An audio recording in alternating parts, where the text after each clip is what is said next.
Do I believe in polygamy?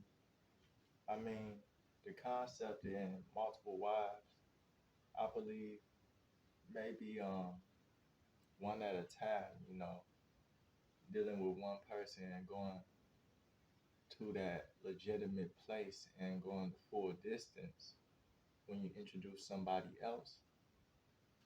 First, you gotta go from this friend with boundaries to this place of friend who could have no boundaries. But first, I gotta introduce you to my woman. And along that path of becoming a friend with no boundaries, that should be instinct.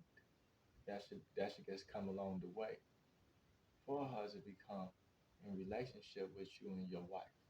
To have a woman in relationship versus women for foreplay and other partners for just fun and entertainment.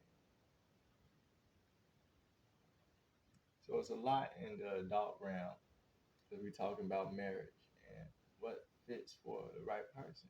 Some people could like multiple wives for the production value, for keeping a nice house, for having a lot of art, entertainment, production, music, somebody to play the video game with, multiplayers all the time, you know. A lot of people for a lot of child care, just living on the home front, raising livestock. It depends on where you're coming from and what type of life you live. If you want rich assets, a large bank account, a lot of penthouses, a lot of different properties, a lot of different estates, you might do polygamy because your woman might have to be your best partner in business as well as in life and everything you do. Politics, they call it corruption, so you can't do that.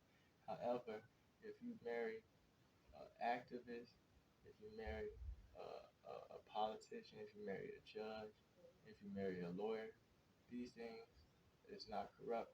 That's more of a build counsel, and that's allowed, and that's a technicality in polygamy. That's always a bonus.